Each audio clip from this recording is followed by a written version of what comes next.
马太福音13章，その日ももいとえもお耶稣uhto askiti to tupu mo yusuhu o Yesu mo yuetunu to tuhsusi o botongono chicho ko koeno mo bohsifo to mo chonchi apang chu yusuhu mo biaskiti to sumu o botongono chicho mo Buemi to e po usaho e sansana omo man ichi hioa. Isi ainza.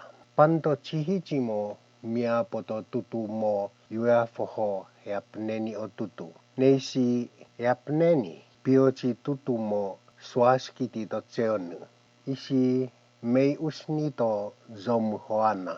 Pio omo su tomo oha tseo achi yuyu eo. Maita ho o amo mueona o chewasi mo na no mon itzmufeu at inghi nemitu hie tu hike rolva o tufeusi maita ho amo bimsueon o emisisi mitu o emi pantomo sutaito to tsutsumu nemitu tsumufeu o tsumu isitu ta poi o tsufeu panto tutuchimo su tomo o chewasi mitu yu ho beachi oishi tovoha pantomo se chonza pantomo monmuhu pantomo mtuehu isitu yainza to Yesu namo ya koiwa atsu so tamadu shi mo to Yesu o tesi tuotosi o Yesu homiko miusunu tamo botongonu ho aomotu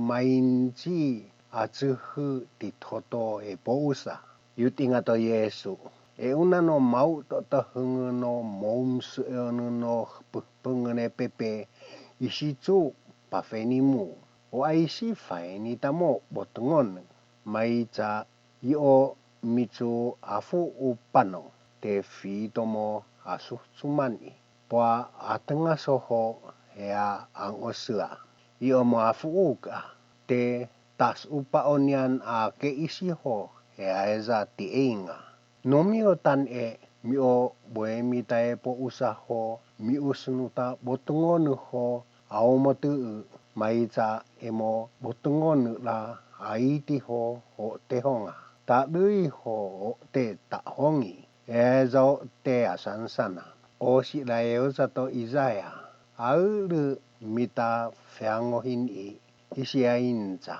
e atatis kovaeni la siho tamalu o amo mako tamahong siho aiti o aisi tsohonga maita mo amutu o tohunguhe senga o koyuhe mo oitu tsohe hochi o te maita te tsu bo o mtsohe maizo tamalu o koyuhe ma sansano o tohunguhe ho ma vove te otu pa yovu ona hini atinghi mimu maita mo smo uhusi mtsomu tamats uhusi koyumu te o a umtae usvutamu mo botongonuchi yogensa hoi o taotofsi ichi tso ohela uchia aiti eimo aiti o ohela soiutuha uchia tadui eimo tadui o aohe tatsuhi supa kokweno temu asansana e aunata e po usano miapo namo tamalu no e eno pengene pepe ho o te tamahong chicho maisa o tutumo swaskiti to cheonu mo esmi o kokuzo tuatsaha ti einga o ohe yapneni to tohunguchi io mo su to yu chi tutu isi pas una tatso hola tamalu to la osni smoe kai buho tiova ating o amo bimsu eonu o emisisi o arame du binao hochi nomiono ho no ngoveo hochieno pohtutunza la osnia teongasi io isi apneni to tsumuchi tutu isi pas una to la tamaluto la matipwang no unsova petsvazi no michi yupasu hotsu timzozana ntoshi nsouta anamo me lubya yoishi yapaneni tomo umno ochewashi chi tutu ishi pas unata chou homo tamalutai avinano tahongi mitsu biachi pantola se zonza omo apuhu pantola monmuhu omo apuhu pantola mtuehu omo apuhu 24ishi miusni to yesu ho moeng ho tomo unashi chiepo usa puhpungne pepe mo mais ahochi pano chou ishi epneni to zoi omo umnuchi tutu nemo siolano achuhu oengutu moesmi o hang yapito tutuno paihitsu o taicho to heome hotsu mongoi achuhune mohchu yuduho omchu o heome chu yaeza honga o paihitsu mo uhto tauke o soskuskuno hoya inza tauke o amos aeno achuhu umnuchi tutu o osko yapneni paihitsu amos umti minenu ishi yutinga hihioa to hangunaini ihechu tuochoshi tekopa eni misi paihitsu ishi einza o ate ahuea maiza hochimu ishi paihitsu tesoko evano tuupishi heome poan yuuputa heome si paihitsu hotena efeuta ta ueuto taveia o te feutu chi soskuskunu ho auvan i o paihitsu seo pupuya ho hmoi tatsu pupuya o heome soteuna to fou ishi miusni to yesu o tesi ho moeng ho tomo unasichi epo usa puhpungne pepe mais achonchi tutuno chaeng hova ihe muato ezoi to chou tutueni mo na nohe o koshi to mochi maututu homichu yu la meo ishi heto mochi chai la evi achuhuto zomu o la me moya isku to tisi 33 miomo en hotomo unashichie po usa o yesu puhpungne pepe mo mais os mofo chihichi mamespingi mo mayo ho siatomo 40 kilo chi tungwa achu hapa smof o sono tauchunu chi tungwa 34 mo boemi to epo usa o yesu ho miusnu tamo botungon ho eusvuta achuchuhu hochio techo boemi to epo usa o anaishi miusni ho moeng ho no motmoshi hoishi aitsa haula mia o ohelaeng hato yogensa chie teo boemi ta epo usa ho miusni na hin iho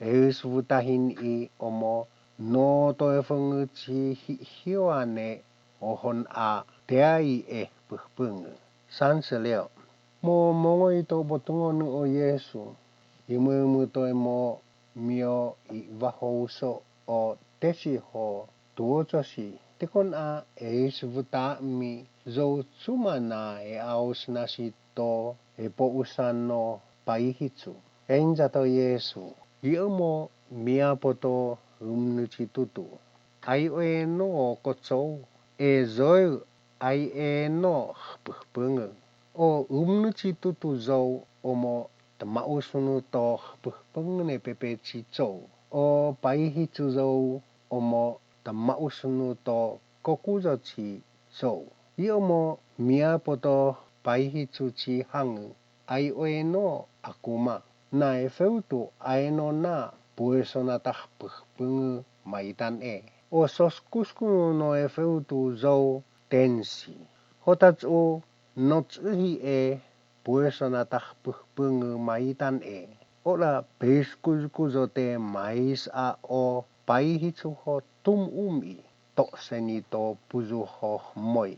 Tesi popioskuna to okotsou o tensi atseha tutputa ola koa peskuisi hoi o afu u kokuzo chitsou.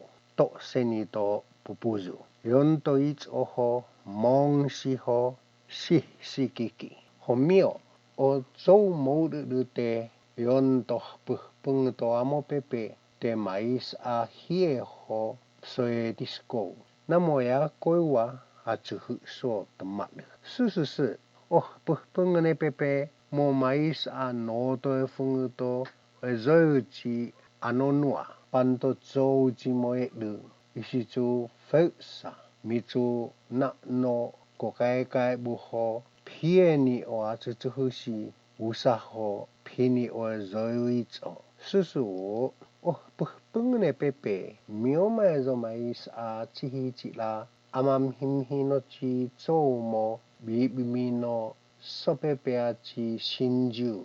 Neishichu e dua o shinju ishichu sututu neni o atsutuhushi usaho pini o shinju icho. Susuchi oh puhpung pepe mioma ezo mais ahochi I o kaupuno yosku ishi tokeupeneni to e tupu. Tolu to mavovo chiosku. Nemitsu ngangchungchu o kaupu ishichu esifova to leayosku. Yusu hungu to askiti ho apopai vaza o yosku. Epeia omo umnu ho siato kunkunu. Chiha omo kuzo. E puesana tahpuhpungu maitan e. Tena maezo maita te iwafo o tensi mito ayumona to umnu chichou ho ahuna o kui chichou. To seni to pupuzu yone e ho mongsi ho sikiki. Usui isi tuoto sito Yesu o tesi. Emo maita chie e imo atsaha tahongi. He yutinga. Imza tsua atsaha tahongi. Enza to Yesu. Hochimio maita. Emo machichihichi lema tsohio seiso te me lu tesi toh puhpungene pepe. Mais ahochi o tauketo sonoemo isi mito fousi ho tewea fanamo faeva ho noana ochi matsutsuma. Ususan pengato Yesu emo maita chi epo usa su mongoito icho maine eto iachisie moana. Mo yonto kaito ho matsohio to tso. Mo atsuhu eamchi omo tamalu yainza. Maita elua nenu emo maita chi hia toutus uchi koyu. Mitan a base popoe. Na taini o as aeno koto taiku. O ino taini o as aeno Maria. O Yakovu, Yosefu, Simon hoi o Yuta o as aeno atsuhu a ahaesa taini. I o haesa no tamamespingi o alas aeno atsuhu no upua ato. E atsuhu chi tonu taini mamus a minenu. Ihetu hopsupseni o Yesu. Isui miusini to Yesu hoya inza. O iogensa homo noea fota iachisie moana la toihunga in vatotsou. Maita ho o aihe tauzva. O amo manina isi hioachi poe homo yontoicho.